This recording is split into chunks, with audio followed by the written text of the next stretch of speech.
ব্রট to you by VGuard, co-powered by Sensodyne ও ভিমল বলো কথা কেশরী। Associate sponsor UltraTech cement.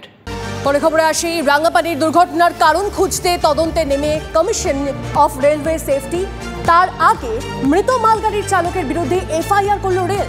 FIR করা হয়েছে সহকারী চালকের বিরুদ্ধেও। তাহলে রেল কি এটাই মনে করছে যে রাঙ্গাপানির দুর্ঘটনায় গাফিলতি মালগাড়ির দুই চালকেরই? সিগন্যালে যে যান্ত্রিক গোলযোগ ছিল তার রেলেরই একাধিক কর্মী জানিয়েছেন। তারপরেও কেন মালগাড়ির দুই চালককে কোট আনকোট দোষী মনে করছে রেল? রেলের চোখে চালকদের কোনো গাফিলতি ধরা পড়ল? রেলওয়ে বোর্ডের চেয়ারপারসন জয়া ভার্মা সোমবার দুর্ঘটনার পরেই জানিয়েছিলেন প্রাথমিকভাবে তাঁরা মনে করছেন ভুলটা ছিল মালগাড়ির চালকের। उनको आगे गाड़ी बिना रोके नहीं चलानी चाहिए थी, पर ऐसा लगता है कि गाड़ी उन्होंने नहीं रोकी और वो सिग्नल के बावजूद, सिग्नल था रुकने के लिए, उसके बावजूद गाड़ी आगे चली गई। पीछे वाली गाड़ी को रुकना था। মালগাড়ির সেই মৃত চালক এবং সহচালকের বিরুদ্ধেই শেষ পর্যন্ত এফআইআর করল রেল। ঘটনা হলো, কাল মালগাড়ির সহচালককে দুর্ঘটনায় মৃত বলেই জানিয়েছিলেন জয়া। যদিও দুর্ঘটনায় গুরুতর আহত ওই সহচালক এখন হাসপাতালে চিকিৎসাধীন। इस ट्रेन जो गुड्स ट्रेन थी उसके ड्राइवर और असिस्टेंट ड्राइवर की भी जान चली गई है। ड्राइवर साहब कैसे? ड्राइवर साहब के बारे में अभी कुछ पता नहीं चल पा रहा है, समझे। फंसे हुए हैं लोग, वहाँ पे है लगे हुए हैं, समझे। आपकी यहाँ पे वाइफ हैं? वाइफ हैं यहाँ पे ना? बच्चे उच्चे भी हैं अभी? क्या पूरा नाम? मोनू कुमार। मोनू कुमार ना। সিগন্যাল যে সকাল থেকেই অকেজো ছিল তা জানার পরেও কেন রেল মনে করছে মালগাড়ির দুই চালকেরই গাফিলতি ছিল? কারণ কাগজে নথি, কাগজে কিন্তু অনুমতি ছিল, কিন্তু প্রশ্ন উঠছে অতিরিক্ত গতি নিয়ে। ঘন্টায় ৭৮ কিলোমিটার বেগে ছুটছিল মালগাড়ি। কি করে? নিয়ম মানলে সর্বোচ্চ 15 কিলোমিটার গতি হওয়ার কথা। এই দুর্ঘটনা ঘিরে একাধিক প্রশ্নের উত্তর কিন্তু এখনো মিলছে না। রেল সূত্রে যেটা খবর, গতকাল রেলের স্বয়ংক্রিয় সিগন্যালিং ব্যবস্থা কাজ করছিল না। সেক্ষেত্রে পেপার ক্লিয়ারেন্সের মাধ্যমে ট্রেন চালাচ্ছিলেন চালকেরা। পরপর যে দুটো ট্রেন আসে তারা রাঙাপাড়ি থেকে নিজ বাড়ির মধ্যে অন্তত 9টি সিগন্যালের ক্ষেত্রে পেপার ক্লিয়ারেন্স নিয়েছিলেন। অর্থাৎ সিগন্যাল লাল থাকলেও সেই সিগন্যালকে উপেক্ষা করে পেপার ক্লিয়ারেন্সের মাধ্যমে চালক ট্রেনকে নিয়ে ধীর গতিতে এগোবেন।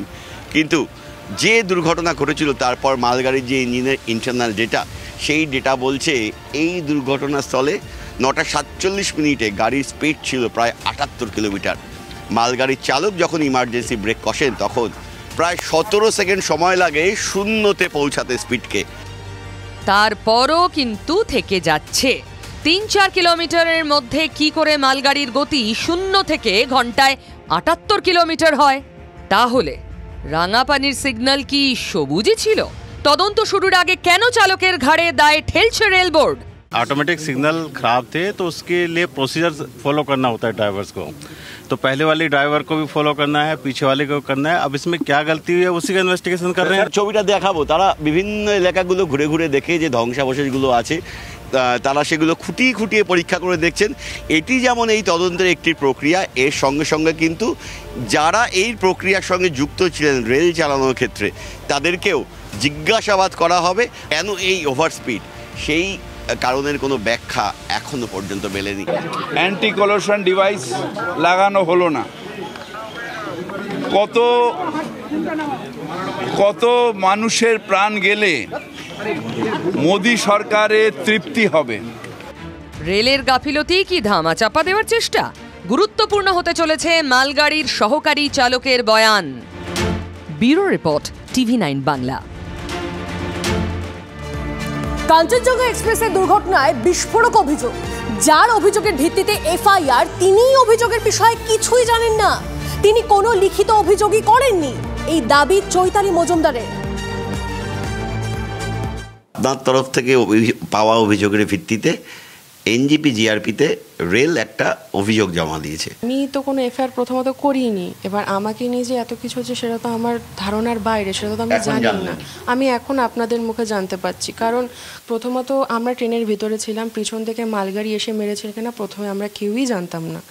আচ্ছা, দ্বিতীয়ত হচ্ছে আমি এরকম কোনো এফআইআর করিনি কাউকে, কোনো লিখিত অভিযোগ আমি কোনো লিখিত অভিযোগ দেইনি। তার কারণ হচ্ছে কালকে আমি সারাদিন হসপিটালের মধ্যে ছিলাম।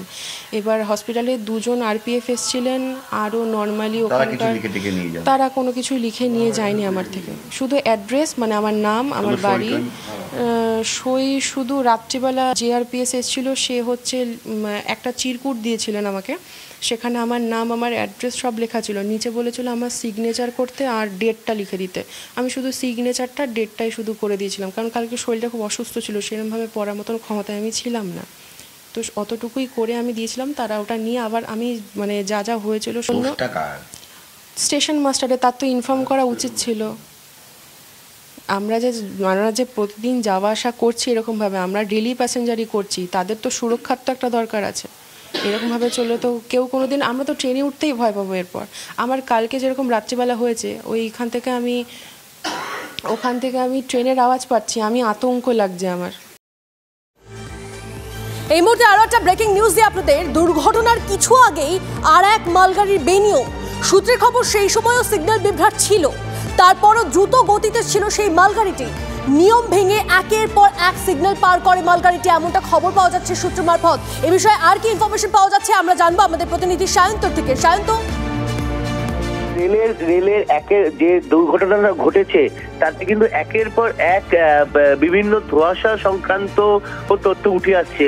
কারণ যে ধরনের প্রথমত সরকার যে চালকের বিরুদ্ধে এফআইআর, সেটা যেমন দেখা গেল ভুয়ো, যার নামে হয়েছে সেটা যেমন দেখা গেল ভুয়ো, তেমনই যে নথি অর্থাৎ কাগজের সিগন্যাল নিয়ে রেল একের পর এক মালগাড়ি ক্রস করে গিয়েছে, লাল সিগন্যাল থাকা সত্ত্বেও যদি গতিবেগ না বাড়াতো তাহলে কিন্তু এত বড় দুর্ঘটনা ঘটতো না। তাতে দেখা যাচ্ছে প্রতি সিগন্যালে 2 থেকে 2.5 মিনিট তার দাঁড়ানোর কথা ছিল, এমনকি তার গতিবেগ থাকার কথা ছিল ঘন্টায় 10 থেকে 15 কিলোমিটার। সেখানে যদি প্রতিটি অর্থাৎ প্রায় 15টি সিগন্যাল ছিল রাঙাপানি থেকে ঘটনাস্থল, এই 15টা সিগন্যাল যদি সঠিক নিয়ম মেনে চলতো মালগাড়ির চালক, তাহলে কিন্তু সামনে থাকা কাঞ্চনজঙ্ঘা এক্সপ্রেস অনেকটা এগিয়ে যেতে পারত, তাহলে এই দুর্ঘটনা এড়ানো যেত বলে তদন্তকারীরা মনে করছেন। একই সঙ্গে এই মালগাড়ির সহকারী চালকের যে বয়ান, সে বয়ান কিন্তু অত্যন্ত গুরুত্বপূর্ণ তদন্তকারীদের কাছে, কারণ সে একমাত্র বলতে পারবে মালগাড়ির চালক, মূলত যিনি লোকো পাইলট ছিল, সহকারী চালকই কার্যত বলা যেতে পারে এখন ব্ল্যাক বক্স। আপাতত তোমাকে ধন্যবাদ Sayanta. Brought to you by VGuard, co-powered by Sensodyne ও ভিমল, বলো কথা কেশরী। Associate sponsor UltraTech cement.